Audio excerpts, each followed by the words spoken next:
a beautiful film, really. Thank you. Visually, it's stunning. It's great to watch it tonight. Thanks to Manuel Dacos, the DP, Yes. which is a great DP.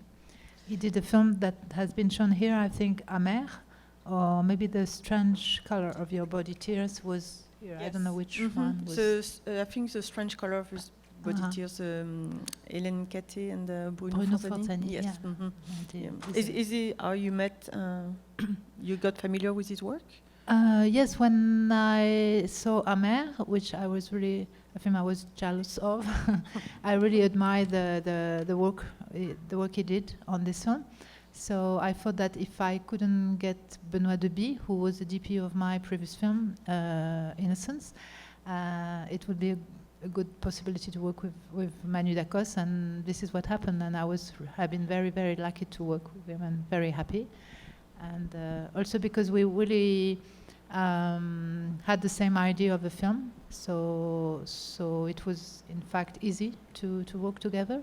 And we had not much time, not much preparation, but we agree of the direction of his study shots, or this image with a lot of texture in it. We shot it in digital, as you could see, but I wanted to shoot it in film, and Manu wanted also to do that, because we thought for such a mental film that it should be had texture and not be too defined, and so we tried to work on the image that way, and I'm quite happy with the result. And I was also a bit worried about the daylight scenes with the sun. I thought it was very difficult to deal with that on digital, but it's okay. The daylight, I mean, there's not a lot of daylight scene, but like... Yeah, no, but there's a few. And I was afraid of the very bright light in the Canary Islands where we shot the film. I was afraid of a postal card type of image with the blue sky, and but we were lucky to have some clouds and gray skies sometimes. So. Well, thank you. I wanted to discuss also, anyways, cinematography and how you got to work with the DP, and the underwater scene and all the night scene also are like quite striking. Yes, the underwater scenes, neither Manu ni I were divers. So we had to work with someone.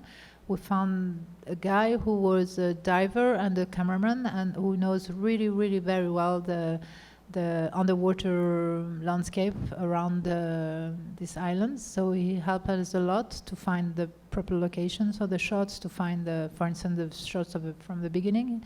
He did it by himself after we talk, and the difficulty with him was that he was used to do some documentaries, so he wanted to have very defined images, very clean, and to see many fishes, which I didn't want it to have in the film. At the end, we had fishes, but we have also texture and dirt in the water, so that was okay. So it doesn't look like a documentary on the life of the starfish, so it's okay. Yeah. Maybe to talk a little bit about the themes of the film. As I mentioned earlier, there seems to be some similarities with Innocence in terms of a particular age. Also, it's younger than Innocence, and it's on boys instead of girls. But you seem to be attracted maybe by the coming of age and fear of growing, and all of the anxiety coming with this. Is it something that you can talk about as a director, as an inspiration, or a writer? Yeah, it's kind of against my will that I'm attracted to this time period, and probably had some difficulties to grow up and to become a teenager, and so I always come back to this time when I was 10, 11, and in this film, for me it's very autobiographical film.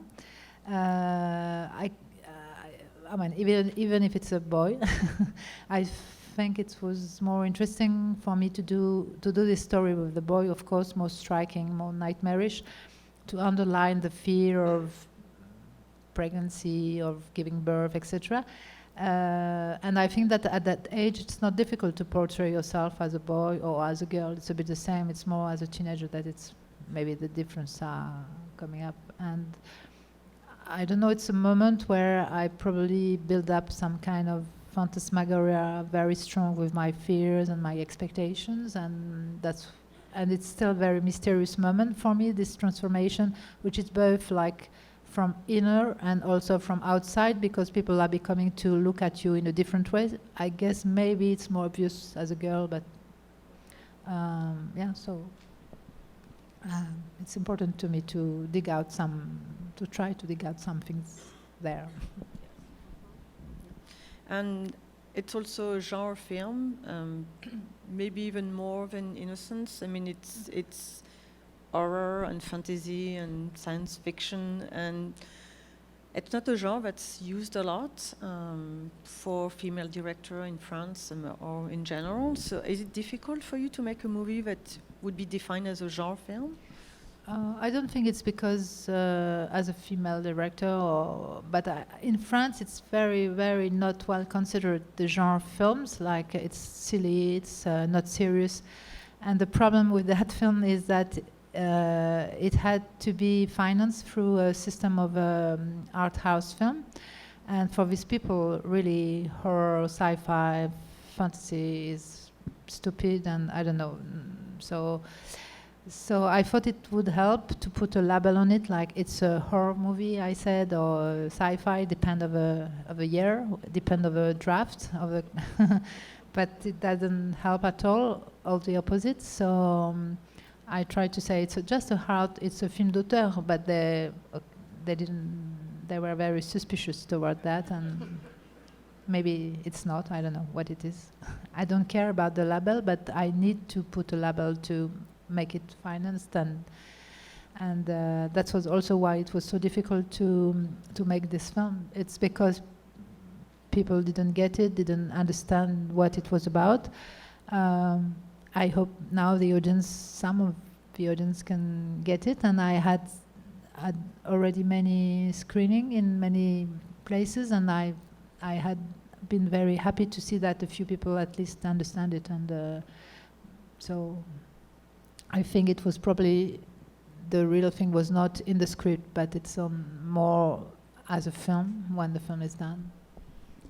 So it's a reason why it took you so long to make a second film? Yeah, it was not because I wanted to write and rewrite and explain less, more. It was really because it was difficult to finance it. Yeah. Okay. You mentioned also briefly you were shot in the Canary Islands, so in Lanzarote. I didn't know these islands when I wrote the script, and it was one of the producers who knew them, and also it's a place where you can get money, so it was like the perfect situation. And so we did some scouting, and in Lanzarote is a volcanic island with this black sand, and so it gives a very dramatic mood to the landscape, and it's so isolated. We found out this village, which it's not really abandoned village, but it's really almost like that, and we didn't have much to do there. We just had to go there and deal with the heat and the wind and the and the sea, but we didn't have to change the village. The village is really here, and for me it's very important, even if it's an imaginary world, that there is a real place. Again, also the hospital. Of course, the hospital was. We had much more work to do on this set, but I really wanted to have a real hospital, even if it was an abandoned one, because I really need to have real walls. And I thought that if the boy in the film had to look at some spot on the wall, it has to be a real one. So, and then the rest is maybe not real, but the basis of it has to be. So you find Lanzarote after you wrote the script? Exactly. It seems like you would it's have been like an a gift inspiration from for the film, the but god of cinema. Okay. I'm going to ask one last question, and then we can open it up. Can you talk about the boy, how you find him, and pour casting? I mean, I don't know, has he done anything else? Before the film, no. He just went to some casting for a short film, and because I have seen already a lot of boys, and they were not. I didn't find the one to play Nicolas, so at the end I saw this boy for this casting of a short film, and I found him in this among the boys, and it was I think it was, for me, it was really touching, really charismatic. The problem that he was laughing all the time. It was very joyful, so I hesitated a lot before choosing him, because I was not sure he will be able to concentrate enough not to smile, and so so that was one of the difficulty. But he was older than he looks. He was 13 years old, so it was a bit easier, and he didn't care about the story. It was like the experience of making a film that was exciting for him, of course, and it's funny because he had only 2 questions before the shooting, and one question was, am I going to get real injections? And the second one was more interesting. It was, who is going to be the girl and the nurse? And of course, I realized when he said that for him, the reality of a story was the girl, not the thing with the belly, not really the mother, but really the girl was something real. And I thought that he really somehow get the stories maybe even better than I did. So did he read the entire script? He said so. I'm not sure he did, but was he still laughing? When he was reading, I don't know, I was not there, but the parents said that he read the script, and at least he knows about the injections and the girl, so. Well, the basic things you needed to know. No, was there any difficulty because he was like a child for some of the scene, or? No, I think for him it was like, it was not real at all. I think if I had found a boy that had a problem, a kind of anxiety that the character had, probably it wouldn't have been possible to do the film. And also I hope the parents would have stopped it, but no, he really didn't. Just again, he didn't care about the story. It was more the experience of the shooting itself. And I saw that also with the girls from Innocence. It was again the same thing. They didn't care really about the story. It was more the moment, being on the set with adults or with other children, or in this case, it was also about swimming in the water, doing some kind of strong physical thing, like diving into the sea, and that was the real thing for him, not the babies, not the mother. I really think he didn't care about it. And also we showed the film to the children afterwards, and again they saw it as a film from a holiday film. They said, "Oh, this is what we did that, and look yourself playing the dead, and it's funny." And okay, I was a bit disappointed. I thought I was going to scare them, but not at all. I bet the parents were more scared than the children. Yeah, probably. I hope so. I like to scare people. I'm not sure I'm so good at it, but. Oh no! It's I think I'm going to have nightmares. Is there any question from the audience? Maybe. So it's mostly a comment about a movie made from a female point of view, but from a male point of view. But you will get to see it again, because I forgot to mention movie as a distributor, AFC Films, so it's going to be released. So you'll get it's not Alchemy, it's a mistake. Sorry. Yeah, but it was not the very beginning of the project. It was more about the boy and his fear, his expectations, and then if it's a boy, then the relation with the mother, and it's about his own birth and giving birth and all that.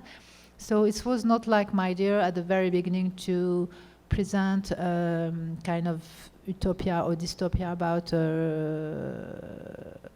world where the woman would have been the power or something like that. So it was more like another layer afterwards.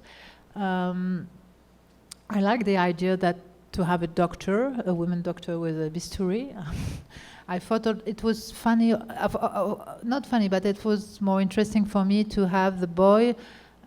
If it has been a girl, I think it would have been less interesting, more common, more seen. Like the victim is a girl, and then the adults are the manipulating her. So I thought it was more interesting with the boy, and then that will be the woman that will be the scary characters. So comment on the title, evolution, futuristic. It could have been called also retrovolution. And I like this aspect, maybe kind of sci-fi, low tech. I like it to. I wanted it to be out of time, which is not exactly what is in the film. It's more like if it was the 70s, I guess, because of there is a computer. So it was a big question, the computer thing, with my co-writer, because we thought at that moment it will really give a time period for the film. No, evolution is. I like this idea of that we as human beings are just some beings among other type of other species, and also, of course, it's the evolution more like the boy is becoming like a coming of age. So it works both ways. It's true. There's a question over there. How many pages? Okay, oh, wow. I don't know, maybe 70 pages. No, I think it was a normal length script. That means that even if there is no much dialogue, we tried to add some descriptions, not too many descriptions, not to be boring, but also to give a mood, a bit of to give an idea of the mood of the film that I was going to play with the colors, with the texture, with the sound. So even if it was not exactly what we were doing afterwards during the shooting or at the editing, we tried to evocate the mood of a film, in fact, which was as important as the story itself. So an element that are not action or dialogues, like details, can be as much important as that. So there is a lot of detail in the script, so that made quite long script at the end. While we're talking about the mood of the film, can you talk also about the score? Did you work with a music composer? And did you have specific ideas in mind of what you wanted for your sound? At first, I didn't want it to have music in the film. I just wanted to use sound design. But during the editing, with the editor, we didn't have yet the sound. So she asked for music to help her to do the editing, and I was quite reluctant to that. But then I tried to find example or references, and then I found some very good ones that really worked in the film. So I thought, oh, that's great. We can have music, in fact, in the film. And one of his references was Messiaen. It's a piece by Messiaen with the onde martenot, which is an acoustic instrument, a bit like the theremin, but more subtle, more interesting, more richer. And but I couldn't get this piece by Messiaen because the person who had the rights for the film was too obscene, he said. Obscene. And so and then we also had as a reference like Under the Skin. Obviously, I couldn't keep that, but so I had these two references, and they were very precise, and they worked very well. So it has been a very hard process to ask a musician to do the same thing.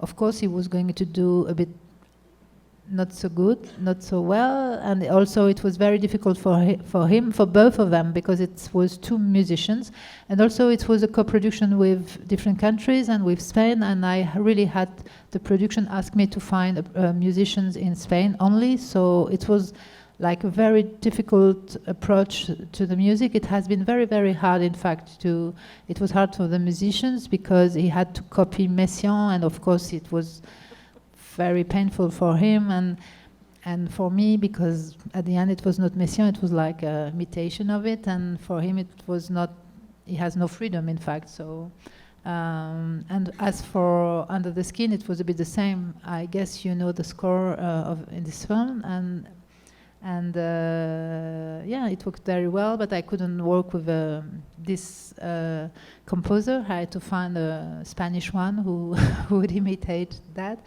So yeah, it was the wrong way to go to the music, but at the end it works, the music in the film. You happy with the results? I mean, more or less.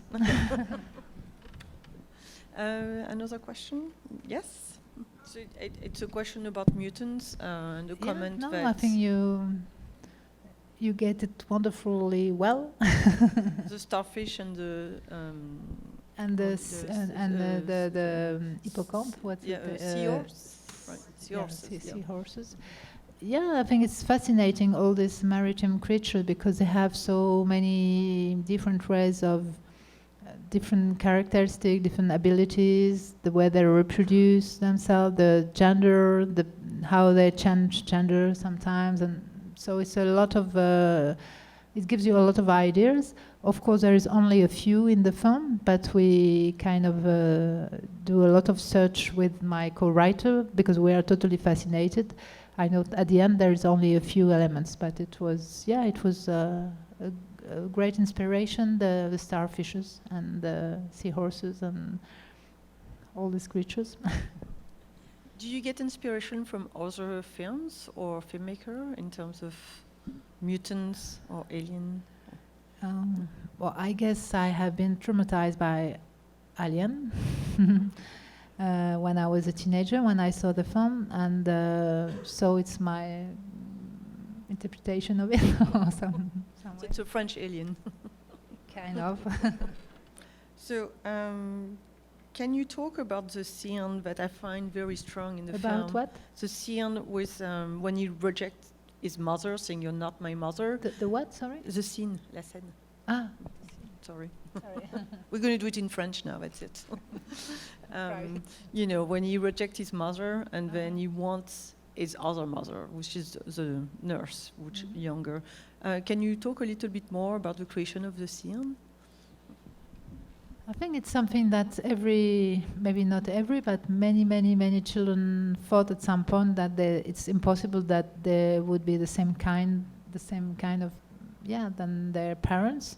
And if a mother or a father doesn't act well, doesn't believe them, then they are not their mother, their father, and then therefore they can be aliens or mutants or whatever. So maybe it's her real mother, maybe it's not. I have my answer, but we try to let it open, because I think the film, for me, I tried to make the film work on a very at the frontier or reality and phantasmagoria, and I really tried to let it open. Again, we really have our own answers that makes us, with my co-writers, to be precise and to be coherent, but we didn't give the answers. And I think that for me it was interesting that both could be possible. I know that it has been a problem, for instance, with the script, because people say, "Oh, is it reality? Is it true? Are they their real mother, or are they like have been kidnapped children or whatever?" But I don't think it's interesting for me to give the precise answer to that, even if I needed to have a precise answer for myself, because I think it's what happened with children, that you imagine things, but it's really a play with reality and fantasy, and this is what the film is about also. No, I love that scene. I find it really strong in the movie, but also love the ambiguity of it. And I love the ambiguity in general in films, and this is something I wanted to have in this film. And it's not like one thing or another, it's maybe both at the same time, and I like that very much.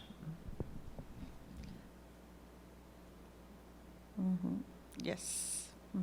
How long did it take to shoot? We shoot in 25 days, which was quite quick. So we had to run one shot after another, and we spent like 1 week under the water.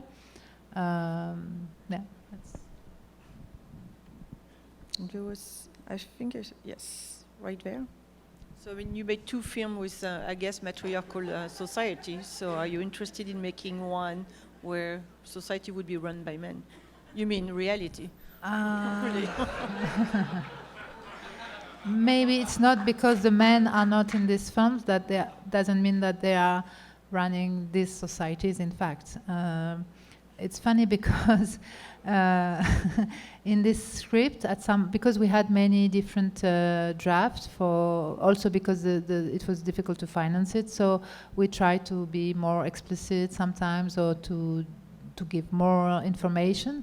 And there is a layer when like these women were part of the experiment. So in fact, we could say that maybe this little microcosmos is run by men.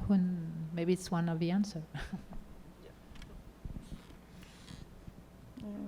Yes. If you have another project, go. But you're working on something else. Yeah, I'm working on other things, but I think it's too soon and not good like to talk about it. So.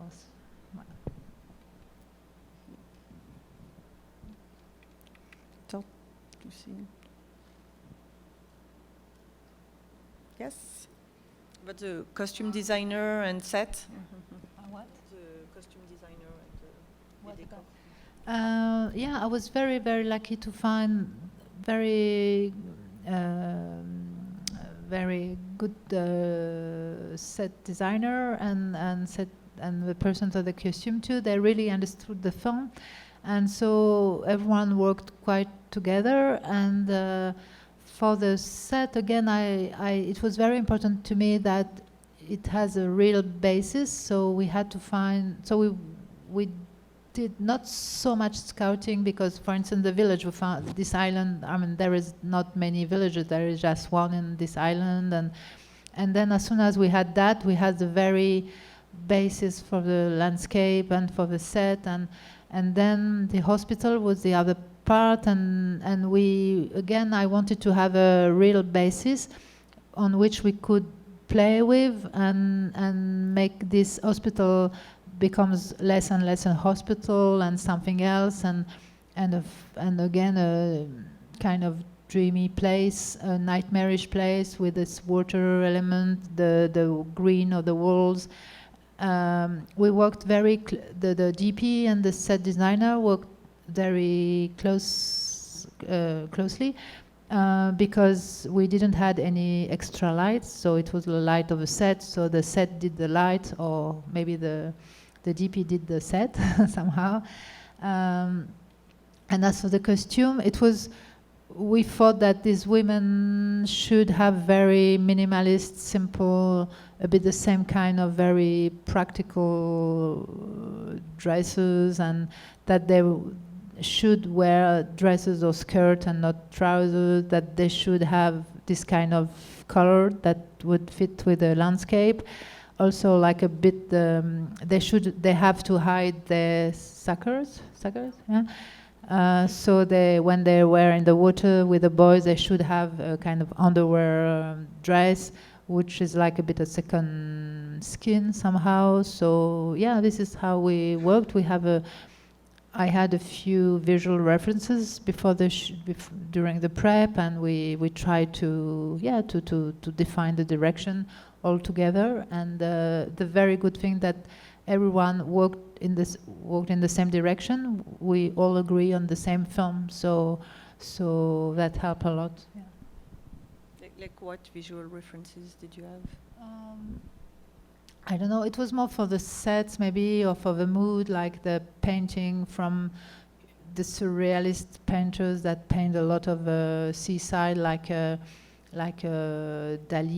or Tanguy, it's a French painter, or also there is another painter, it was De Chirico, it's an Italian painter, and he has painted a lot of he called it metaphysical kind of cities, and there is a weight of the architecture, very mysterious mood. It's all in the daylight with a lot of sun, and there is a weight of the houses, of the towers, and I really wanted to get this kind of village or cities, but I at the end I had the one I had in Lanzarote, which was different, but somehow the mood was a bit the same. This idea that the empty village with a very sunny or very dark at some moment. So it was this kind of references which comes from more from the painting.